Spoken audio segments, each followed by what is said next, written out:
Good afternoon. This morning I went to Buckingham Palace and I am forming a new government, and on Monday MPs will arrive at Westminster to form a new parliament. And I'm proud to say that members of our new One Nation government, a people's government, will set out from constituencies that have never returned a Conservative MP for 100 years. And yes, they will have an overwhelming mandate from this election to get Brexit done, and we will honour that mandate by January the 31st. And so in this moment of national resolution, I want to speak directly to those who made it possible, and to all those who voted for us for the first time, and those whose pencils may have wavered over the ballot, and who heard the voices of their parents and their grandparents whispering anxiously in their ears. I say thank you for the trust you have placed in us and in me, and we will work round the clock to repay your trust and to deliver on your priorities with a parliament that works for you. And then I want to speak also to those who did not vote for us or for me, and who wanted and perhaps still want to remain in the EU. And I want you to know that we in this One Nation Conservative government will never ignore your good and positive feelings of warmth and sympathy towards the other nations of Europe. Because now is the moment, precisely as we leave the EU, to let those natural feelings find renewed expression in building a new partnership, which is one of the great projects for next year. And as we work together with the EU, as friends and sovereign equals, in tackling climate change and terrorism, in building academic and scientific cooperation, redoubling our trading relationship, I frankly urge everyone on either side of what are, after 3.5 years, after all, an increasingly arid argument, I urge everyone to find closure and to let the healing begin. Because I believe, in fact I know, because I've heard it loud and clear from every corner of the country, that the overwhelming priority of the British people now is that we should focus above all on the NHS. That simple and beautiful idea that represents the best of our country. With the biggest ever cash boost, 50,000 more nurses, 40 new hospitals, as well as providing better schools, safer streets. And in the next few weeks and months, we will be bringing forward proposals to transform this country with better infrastructure, better education, better technology. And if you ask yourselves, what is this new government going to do? What is he going to do with his extraordinary majority? I will tell you that is what we are going to do. We are going to unite and level up. Unite and level up, bringing together the whole of this incredible United Kingdom, England, Scotland, Wales, Northern Ireland, together, taking us forward, unleashing the potential of the whole country, delivering opportunity across the entire nation. And since I know that after 5 weeks, frankly, of electioneering, this country deserves a break from wrangling, a break from politics, and a permanent break from talking about Brexit. I want everyone to go about their Christmas preparations happy and secure in the knowledge that here in this people's government, the work is now being stepped up to make 2020 a year of prosperity and growth and hope, and to deliver a parliament that works for the people.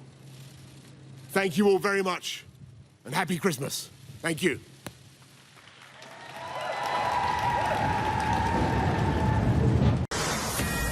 With one eye on the debate that's going on the House floor, we're going to take a brief moment to discuss a huge story that is unfolding tonight. What appears to be a stunning victory for Boris Johnson and for Brexit. Here now is how Ashley Webster described it just a few minutes ago on the Fox Business Network. Watch this. Not only has Boris Johnson won, according to those exit polls, but he has won with an emphatic victory of 368 seats. Exit polls show those 368 seats going to the Conservative Party, with the opposition Labour Party taking less than 200, fewer than 200. It's worst showing in decade for Labour. It certainly paves the way for Johnson to make good on his vow to get Brexit done. Joining me now is Steve Hilton, host of The Next Revolution and former senior advisor in 10 Downing Street. Steve, great to see you tonight. Tell us what you think this means. Well, it's just a fantastic result for Boris Johnson, for everyone who believes in Brexit and also everyone who doesn't believe in socialism. Because what you saw defeated, if these exit polls are right, and usually they're very accurate in the UK, it's a really stunning defeat for the full-blooded socialism that Jeremy Corbyn, the Labour Party leader, was putting forward, far to the left of anything we see even from Bernie Sanders or Elizabeth Warren. And I think that's the significance in terms of the US-UK relationship. With Boris Johnson, it will continue to be a warm, close relationship. He and President Trump get on very well personally.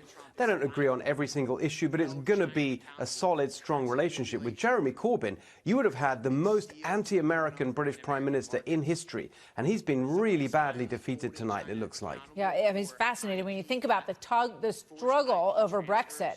And this vote is a vote for Brexit, essentially, right? I mean, if you're voting for Boris Johnson, you're saying that you want to be separated from the EU, right? Exactly right. Boris Johnson's slogan, the Conservative Party slogan in this election, was "Get Brexit Done." Those three words. And that really said it all, because the vote, remember, was in 2016. It was more than 3 years ago. And people in England are so sick of all the endless chaos and confusion. And that's what that slogan and Johnson's campaign really tapped into. Is like, for God's sake, let's just get it done and move on and deal with some of the other issues that actually have been completely obscured with all the endless argument over Brexit. And so it seems he really struck a chord with that. Yeah. You know, one of the things that it's Christmas, so you have to say what you think or whatever they say in Love Actually. But here's what he watch this Love Actually parody that he did for one of his ads. Giving illegal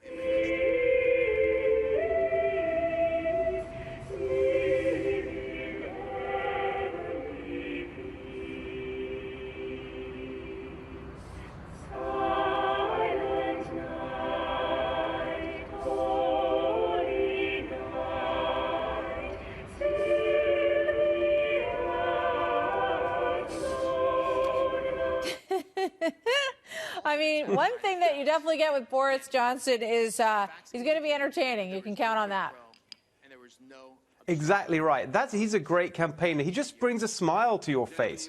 Look, not everyone. You know, a lot of people in the UK don't like him, but he's got energy. He's unconventional. He's anti-establishment, and that's what people have responded to. That's why it's an interesting thing to think about when you look at the elections next year here in America. Similar sort of thing going on with President Trump's appeal. And one more thing I'd say is that even though it's very early days in terms of the number of seats in the UK election that have been declared, one of them already is really significant. The Conservatives have won a former mining town in the north of England, working-class town, that has never, ever had a Conservative representative in Parliament before. They're really changing the way politics is organised, that working-class support, switching over to the Conservatives. It's so interesting all around for this relationship. Thank you, Steve. Great to see you tonight. Steve Hilton, the story continues right after this break. Stay with us. Thanks, Steve.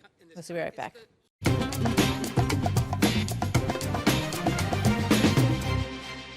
With Boris Johnson's solid majority government win, the future without the sovereignty-stealing ties of the EU will not only create great chances for Britain, but also for Canada and for many aspects of globalism. This victory signals a tectonic shift, the ramifications of which will be felt for generations. The election was replete with stories every day in mainstream press predicting that the sky was going to fall, with headlines like, "We are outraged that the Conservative voters are so ignorant," and "Britain is deeply divided." Aren't elections supposed to resolve such divisions and problems?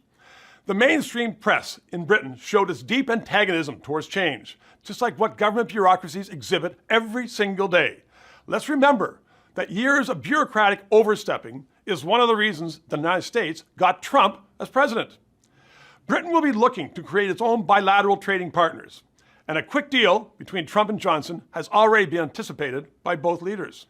And that leaves Canada, with the groundwork already having been laid between the two countries to proceed expeditiously to a British-Canadian trade agreement, which should benefit our economy and recognize that there is a new world order coming.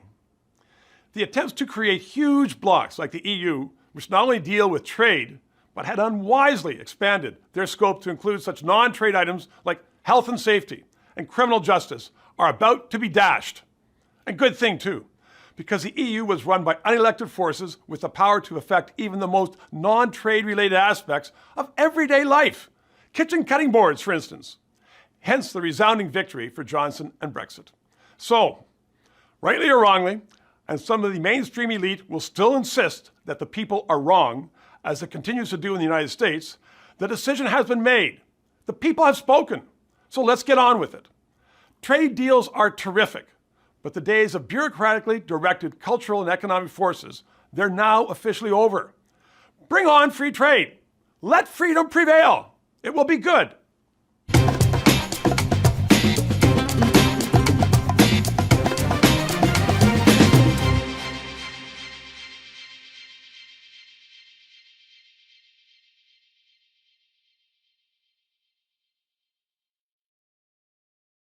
My friends, good morning everybody, my friends. Well, we did it. We did it. We pulled it off, didn't we?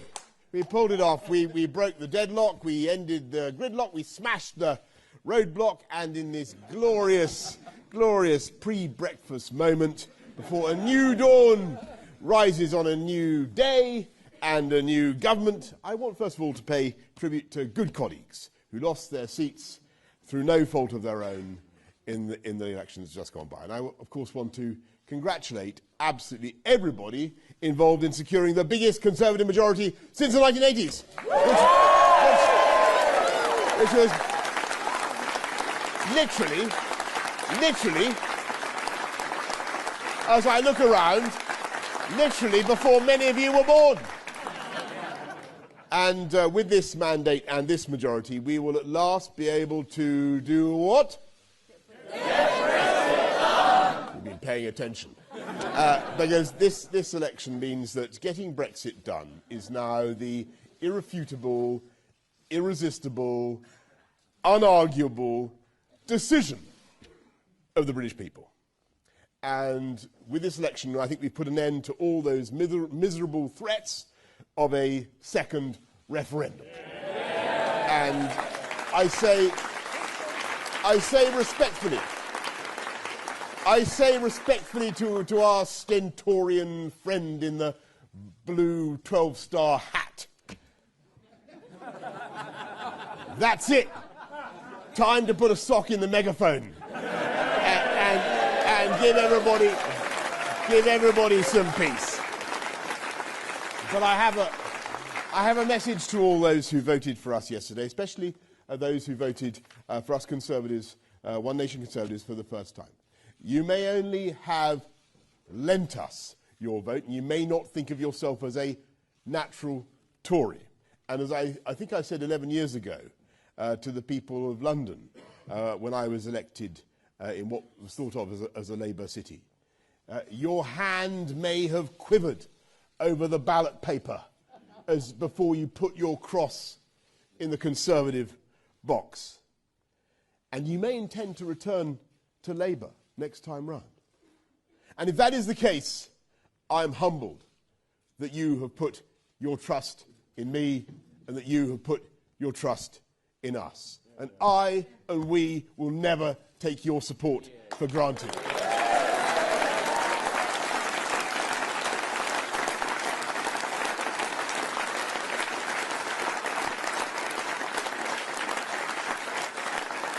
And I will make it my mission to work night and day, flat out, to prove you right in voting for me this time and to earn your support in the future. And I say to you that in this election, your voice has been heard, and about time too. Because we politicians have squandered the last 3.5 years, in squabbles about Brexit. We've even been arguing and about the tone of our arguments. I will put an end to all that nonsense, and we will get Brexit done on time by the 31st of January. No ifs, no buts, no maybes. Leaving the European Union as one united kingdom, taking back control of our laws, borders, money, our trade, immigration system, delivering on the democratic mandate of the people. And at the same time, this One Nation Conservative government will massively increase our investment in the NHS, the health service that represents the very best of our country, with this single beautiful idea that whoever we are, rich, poor, young, old, the NHS is there for us when we are sick. And every day that service performs miracles. And that is why the NHS is this One Nation Conservative government's top priority. And so we will deliver 50,000 more nurses and 50 million more GP surgery appointments. And how many new hospitals? 40. Correct. And we will deliver long-term NHS budget enshrined in law, 650 million extra every week, Health Secretary. and all the other priorities that you, the people of this country, voted for. Record spending on schools, an Australian-style points-based immigration system, more police, how many? 20,000. Colossal new investments in infrastructure, in science, using our incredible technological advantages to make this country the cleanest, greenest on earth, with the most far-reaching environmental programme. And you, the people of this country, voted to be carbon neutral in this election. You voted to be carbon neutral by 2050, and we'll do it. You also voted to be Corbyn neutral by Christmas, by the way, and we'll do that too.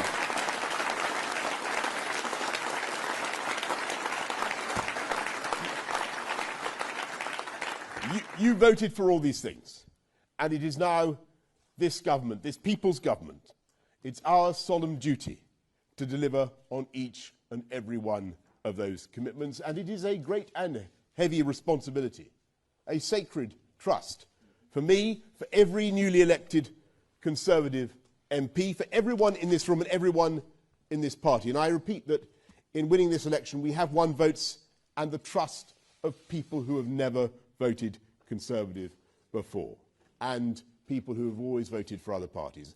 Those people want change. We cannot, must not let them down. And in delivering change, we must change too. We must recognise the incredible reality that we now speak as a One Nation Conservative party, literally for everyone from Woking to Workington, from Kensington, I'm proud to say, to Clwyd South, from Surrey Heath to Sedgefield, from Wimbledon to Wolverhampton. And as the nation hands us this historic mandate, we must rise to the challenge and to the level of expectations. And Parliament must change so that we in Parliament are working for you, the British people. And that is what we will now do, isn't it? That is what we will now do.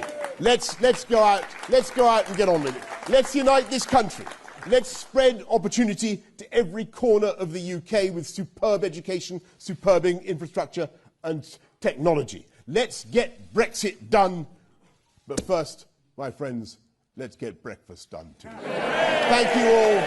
Thank you all very much for coming. Thank you all very much. Thank you all. Thank you. Thank you. I have a message to all those who voted for us yesterday, especially those who voted for us Conservatives, One Nation Conservatives, for the first time. You may only have lent us your vote, and you may not think of yourself as a natural Tory. And as I think I said 11 years ago to the people of London when I was elected in what was thought of as a Labour city, your hand may have quivered over the ballot paper as before you put your cross in the Conservative box. And you may intend to return to Labour next time round. And if that is the case, I am humbled that you have put your trust in me and that you have put your trust in us. And I and we will never take your support for granted.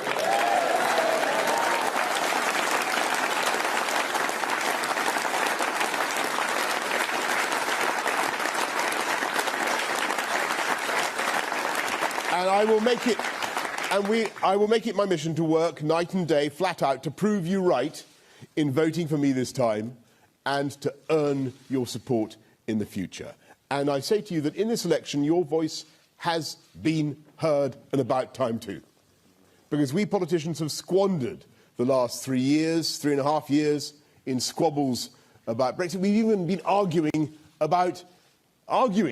and about the tone of our arguments. I will put an end to all that nonsense, and we will get Brexit done on time by the 31st of January. No ifs, no buts, no maybes. Leaving the European Union as one united kingdom, taking back control of our laws, borders, money, our trade, immigration system, delivering on the democratic mandate of the people.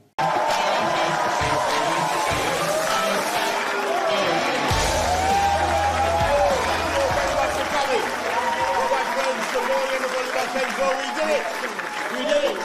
We pulled it off, didn't we? We pulled it off. We broke the deadlock. We ended the gridlock. We smashed the roadblock. And in this glorious pre-breakfast moment, before a new dawn rises on a new day and a new government, I want first of all to pay tribute to good colleagues who lost their seats through no fault of their own in the elections just gone by. And I, of course, want to congratulate absolutely everybody involved in securing the biggest Conservative majority since the 1980s.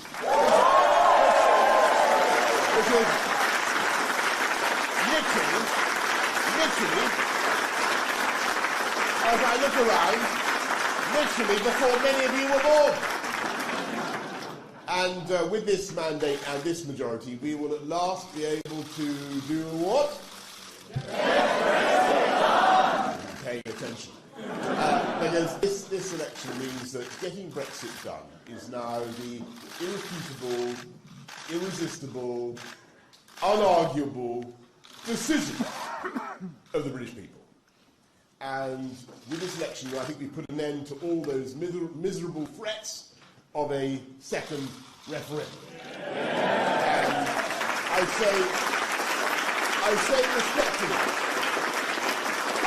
respectfully to our stentorian friend in the blue 12-star hat.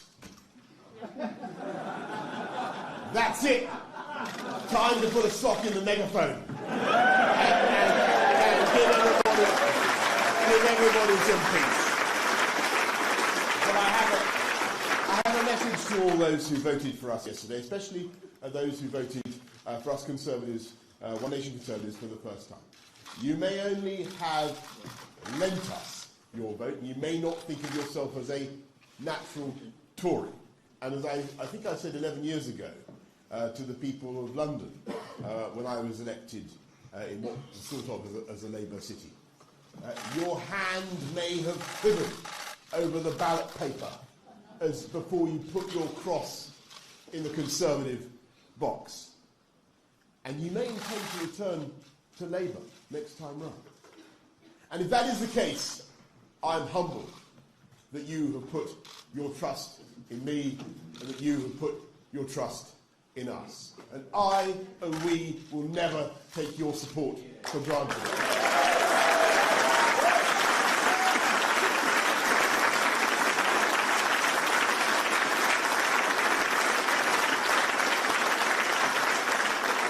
And I will make it my mission to work night and day, flat out, to prove you right in voting for me this time and to earn your support in the future.